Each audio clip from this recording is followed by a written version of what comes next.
What's up, guys? Spin Firearms here, and today I have a double header for you guys. We're going to discuss a double stack Micro 9 1911 that got away from everybody. When it was released, nobody saw it. It's been out for a while, and sort of just flew under the radar. So I told you guys a while back that I would get it, and we're here today. On top of that, we're going to talk about this little affordable knife that I found for $81. Absolutely sick. And we're going to touch on that here shortly, right? So right here is my cheapest handgun.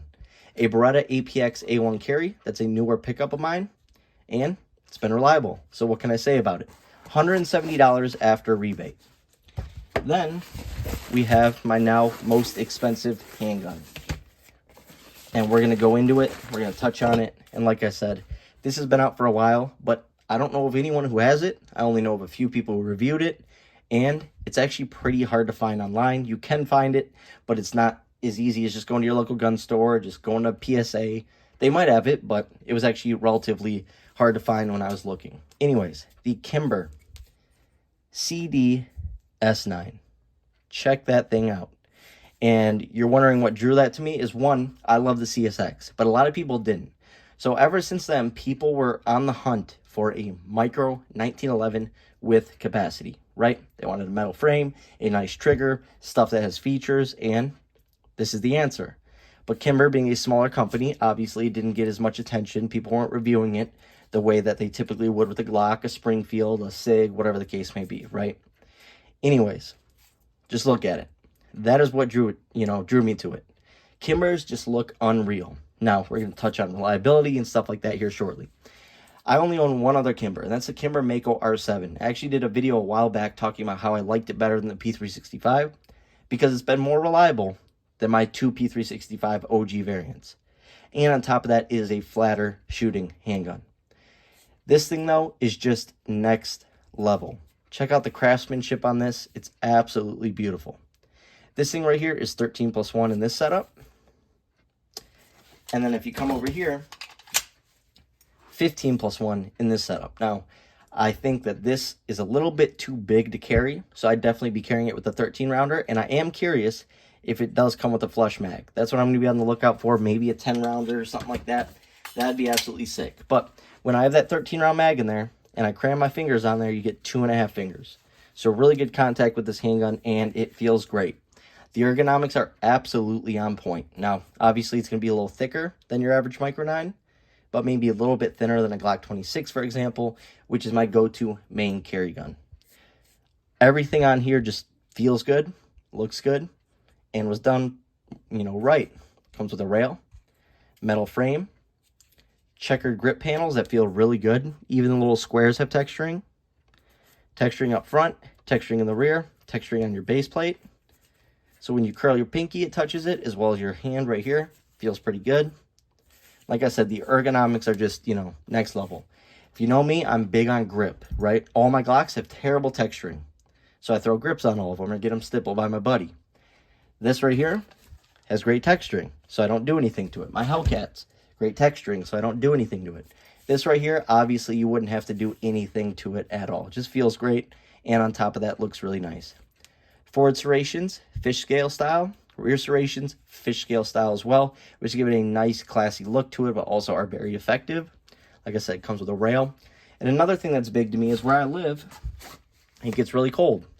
So this being in my carry rotation for at work, having that big trigger guard and having gloved fingers at work is big to me. So having a handgun that has a nice trigger guard that I can get in there with a gloved finger is actually pretty solid and definitely something I look out for. Then on top of that, looks like a stainless steel guide rod. Looks like a thick, heavy bowl-style barrel.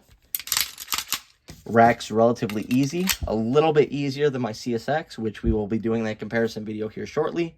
Obviously, safety. You run it cocked and locked because this trigger, once I show you, is way too light to be carried without the safety on. You have to run the safety on this thing. Obviously, ambidextrous safety. Mag release, I'm not 100% sure if it is or not. Looks like it potentially could be. I'll get back to you guys on that. Slide stop is ambidextrous, so for lefties, this is huge, just like the CSX. A lot of people liked it if they're left-handed, right? So absolutely awesome. Awesome finish on this thing, on both the frame and the slide. Color combination just looks awesome. It does come optics ready, which is pretty awesome. Blacked out rear, fiber optic front, and yeah, that thing is actually pretty sweet.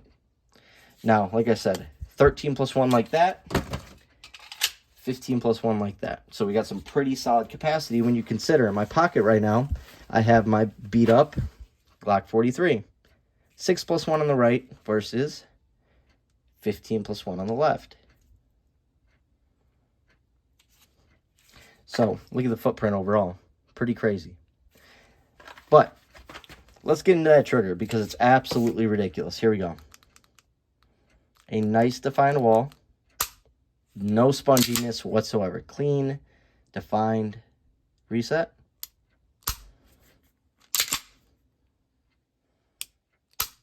Just ridiculous. I mean, and you can press on it. It's got a lot of resistance, which is really nice. For a defensive trigger, you want a wall, and then boom. Really, really nice. Absolutely love it. So I'm hoping this performs like my Kimber Mako R7 because, you know, I've been around people where their Kimbers had issues. I've heard stories about Kimbers having issues, but I've also owned a Kimber now, and I haven't had an issue, and that was the Kimber Mako R7, like I said. So I'm really hoping and praying that this thing goes smoothly. And even if I never carry it, which we'll see, you never know, because this thing is going to be flat as can be to shoot. You can already tell with the way it feels, the weight of it, that whole sort of thing. So I'm really excited to get this out there tested. You know, I bought some extra gold dots, some HSTs, stuff like that for testing, and we will be doing that this weekend, and I will have the shooting review out for you guys here shortly. So I'm really excited for that. Absolutely love this handgun. That is the CDS9 from Kimber. Now to that knife. Right here, it's a brand Boker. Never heard of it before, but I was at the store and I was looking at the Microtechs and the Kershaws and, you know, all these other brands, and they're like $300, $400. Then I found this, and it was $81. So I picked it up. You know, I asked the guy if I could hold it, if I could see it. Boom. Absolutely awesome. There's a really nice clip on it. Looks pretty good. A nice blade to it. It's fast. Now, for $81, how is it going to hold up? I don't know. What are you using it for? You know what I mean? If you're just using it to cut envelopes here and there, you know, you got to cut something, then it should be fine. But this, in my opinion, isn't the most, you know, heavy-duty knife in the world, like my off-grid Badgers and stuff like that. But as a defensive knife, you know, this has huge potential. It's fast. It's quick. I'm not sure the laws in certain states on them. Obviously, it's legal where I live, but it's actually pretty sick. And I've never owned a knife like this, so it's pretty cool to have. But overall, has a really good feel to it. It feels pretty decently heavy duty. You know, the action though on it, you know, how long is that going to last? We will see. So I'll keep you guys updated on it. That is a Boker. And like I said, it was only 81 bucks. So why not try it out? Let you guys see it. You can potentially get one if you like the way it looks. And yeah, hope you guys enjoyed the video. Thanks for watching.